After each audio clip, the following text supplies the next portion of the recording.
దేవునికి స్తుతులు చెల్లిద్దాం, దేవునికి స్తుతులు చెల్లిద్దాం. ఎంతవరకు కాపాడిన దేవునికి, ఎంతవరకు రక్షించిన దేవునికి, సంరక్షించి తన విడిలో దేవుని యొక్క సన్నిధానంలో మనందరూ నిలబెట్టిన దేవుడు, ఒకటే రీతిగా మనందరినీ ఈ చోటికి నడిపించిన దేవుడు గొప్ప దేవుడైనాడు. ఆ జీవము కలిగిన దేవుడికి, ఆ రక్షణ కలిగిన దేవుడికి, ఆ ప్రాణత్యాగం చేసిన దేవుడికి, ఆ విజయాన్ని ఇచ్చిన దేవుడికి మనం వందనాలు సమర్పిద్దాం, వందన సమర్పణ చేద్దామా? స్తోత్రం, స్తోత్రం. దగ్గరగా మనసారా హృదయమారా మన ప్రభువుని ఆరాధించుకుందాం. ఎవరు బదిలించకూడదు, నిర్లక్ష్యం చేయకూడదు. ఆరాధించినప్పుడు నీవు ప్రభువు చూసే వారిగా ఉండాలి, ప్రభు ఆత్మను పొందుకునే వారిగా ఉండాలి, ఆత్మశుద్ధి కలగాలి. స్తోత్రం. నేనెల్లప్పుడు యెహోవాను సన్నుతించెదను, నిత్యము ఆయన కీర్తి నా నోటనుండును. నేనెల్లప్పుడు యెహోవాను సన్నుతించెదను, నిత్యము ఆయన కీర్తి నా నోటనుండును.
Glory. కలిసి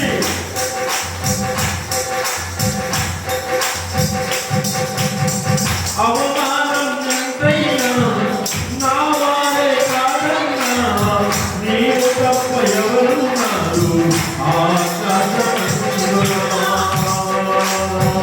అవమానం ఎంతైనా నా వారే కాదన్నా నీవు తప్ప ఎవరున్నారు ఆకాశమందునా నీవు నాకుండగా ఏది ఆగక్కడలేదు నీవు నాకుండగా ఏది ఆగక్కడలేదు నీవు నాకుండగా ఏది ఆగక్కడలేదు నీవు నాకుండగా ఏది ఆగక్కడలేదు అంతా నా మీదుకే ఆరాధన యేసుకే అంతా నా మంచికి తన చిత్తమునకు తలవంతుని తన చిత్తమునకు తలవంతుని ఆరాధన ఆపరం స్తుతించుటమానము ఆరాధన ఆపరం స్తుతించుటమానము స్తుతించుటమానము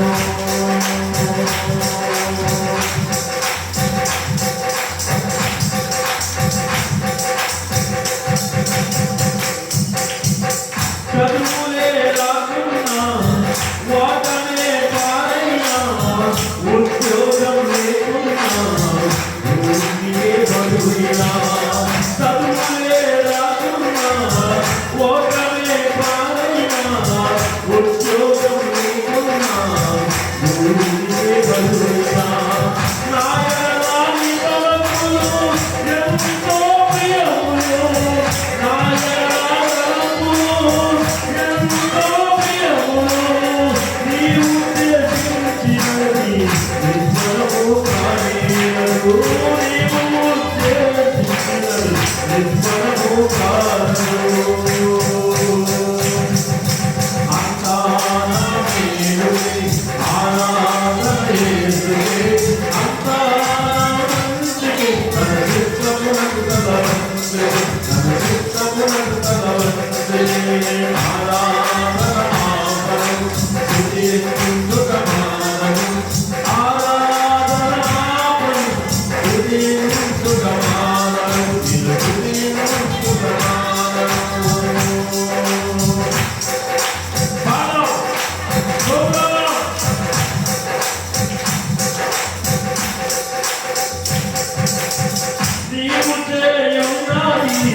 కీర్తింతును.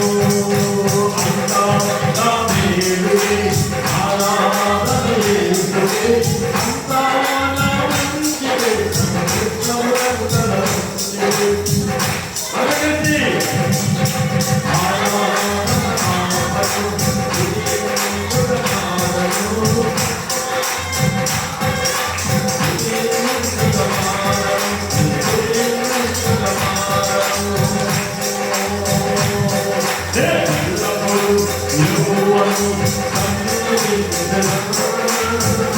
నిత్యము ఆయనకి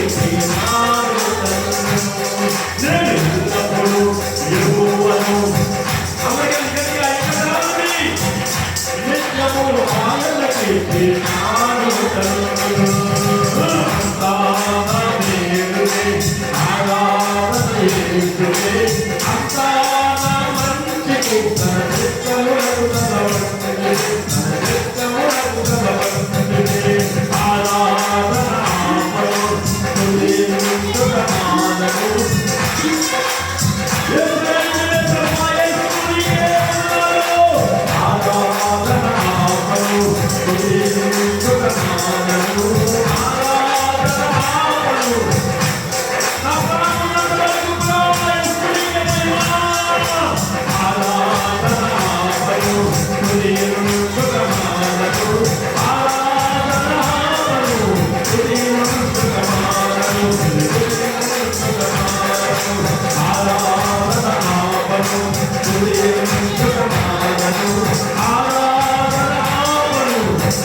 ఊపిరి బరువైనప్పటికీ కూడా ఉన్నత స్థలాల్లో నిలబెట్టిన ఆ యోగ్యతను బట్టి యోచన చేసి నిన్ను స్తుతించడానికి జీవితాంతకాలము తండ్రి నీకు నేను రుణపడి ఉంటాను తండ్రి. నిన్ను స్తుతించడానికి, నిన్ను కనపరచడానికి, నిన్ను ఆరాధించడానికి కన్నీళ్ళ ప్రాణమైనప్పటికీ కూడా నీ రాజ్యాన్ని మహిమపరచడానికి, నీ యొక్క సన్నిధిని మహిమపరచడానికి, నీ మందిరములో మహిమపరచడానికి, నిన్ను చూసే యోగ్యత సంపాదించుకోవడానికి, నీ పరమ రాజ్యము రావడానికి సిద్ధముగా కలిగి ఉండడానికి నా ఆత్మను ఆరాధన ద్వారా, స్తుతుల ద్వారా నిన్ను మహిమపరచడమే నేను నా బ్రతుకు జీవిత కాలము కూడా నిన్నే కీర్తిస్తాను, నిన్నే స్తుతిస్తాను, నిన్నే ఆరాధించి ఆలాపిస్తాను తండ్రి. మా చరణము నీ పాదసన్నిధికి చేర్చుకో ప్రభువా, మా ఆలాపనని పాదసన్నిధికి చేర్చుకో ప్రభువా. మా ఆరాధన ద్వారా నీవు మహిమ పొందాలి తండ్రి, నీకు మాత్రమే మహిమ కలగాలి. ఎందుకంటే ఈనాడు మేము పరిశుద్ధులము కాదు తండ్రి, మేము పాపాత్ములమైన పాపులము, అంధకార స్థితి కలిగిన పాపులము. పరిశుద్ధులా నీకు మాత్రమే మహిమ కలగాలి ప్రభువా. పరిశుద్ధులా నీవు మాత్రమే ఈ పాపి ద్వారా మహిమ పరచబడాలి. ఇంకా అనేకమైన వారి ద్వారా నీకు మహిమ కలుగుతూనే ఉండాలి. అందులో కొరకు అనేక నూతన ఆత్మలను దృష్టి పెట్టే, భ్రష్ట పెట్టే ఆత్మలను కూడా వెలిగింపచేయండి తండ్రి. తెలుసుకుని అంధకార సంబంధమైన అజ్ఞానాన్ని విడిచిపెట్టి నీతి కలిగిన, యథార్థ కలిగిన, జ్ఞానమైన, వెలుగుకరమైన మంచి మార్గంలోనికి రావడానికి వారి మనోనేత్రాన్ని తెరవండి తండ్రి. గొప్ప దేవానికి వందనాలు, సృష్టికర్తానికి వందనాలు. ఈ దినం నేను బ్రతికి ఉన్నాను, ఈ ఈ దినము నేను మాట్లాడుతున్నాను, ఈ దినముని సన్నిధిలో నేను గడుపుతున్నాను, ఈ దినమును కూడా నిన్ను ఆరాధించే భాగ్యాన్ని నాకు ఇచ్చావు. అందుకని నీకే వందనం, నీకే మహిమ. ఈ దినము చూడలేక ఎందరో మహానుభావులు మరణిస్తున్నారు తండ్రి. యోగ్యత మాత్రం నాకు ఇచ్చావు, నీకు మహిమ, నీకు మాత్రమే మహిమ తండ్రి. జీవము కలిగిన రక్షకుడా, నా ప్రియుడా, నీకు మహిమ చెల్లిస్తున్నాను తండ్రి. నీ ఆత్మ ప్రసన్నతలో నన్ను ముందుకు నడిపించుడి, బలపరచండి. స్థితిగతులు మార్చుకుని నిన్నే పరిశుద్ధుడిగా గణపరచడానికి ఇష్టపడి ఇష్ట దైవాన్ని ఆరాధించాలని ఆలోచనతో వచ్చి నిన్ను ఆరాధించిన ప్రతి బిడ్డ పైన నీ పరిశుద్ధాత్మ శక్తిని కుమ్మరించండి ప్రభువా. నీ ఆత్మను కుమ్మరించండి ప్రభువా. నీ ఆత్మతో తాకండి ప్రభువా. ఆత్మ నూతనమైన బుద్ధులు కలగచేయండి. ఆత్మ నూతనమైన ఆలోచనలు నీ బిడ్డలందరికీ కలగచేయండి. నూతనమైన ప్రసన్నమైన ఆ స్థలములో నూతనమైన సృష్టిగా ఉండడానికి చూడడానికి కావలసిన యోగ్యత ఈ భూమి మీద సంపాదించుకునే బాధ్యత ప్రతి ఒక్కరికి దయచేయండి. ఆ పురములో ప్రభువా మేమందరం నేను చూడాలని ఆశపడుతున్నాం. ఆ పట్టణంలో నేను చూడాలని ఆశపడుతున్నాం. నీ ఆత్మశక్తి మాకు కావాలి, నీ ఆత్మ అనుభవం మాకు కావాలి, నీ ఆత్మ ధైర్యం మాకు కావాలి. మా అందరికి దయచేయండి. ఈ ఆరాధన అందుకుని ప్రభువా ఆరాధించిన ప్రతి బిడ్డని ఇంకా అభిషేకముతో అభిషేకుడా ఎత్తుపట్టుకుని చక్కనైన మంచి శక్తివంతమైన ఆలోచన కలిగిన ఆరాధన చేసే బాధ్యం ప్రతి బిడ్డకి, ప్రతి సంఘానికి, ప్రతి శ్వాసకి, ప్రతి కుమారుడికి దయచేస్తారని మా ఆరాధన నీ సన్నిధికి చేర్చుకుని ప్రార్థనకి ఆరాధనకి ప్రతిఫలముగా మీరు మాతో మాట్లాడతారని నమ్ముతూ యేసు క్రీస్తు నామముని ఆయన వేడుకొని ప్రార్థిస్తున్నాము తండ్రి. ఆమేన్. హల్లెలూయా.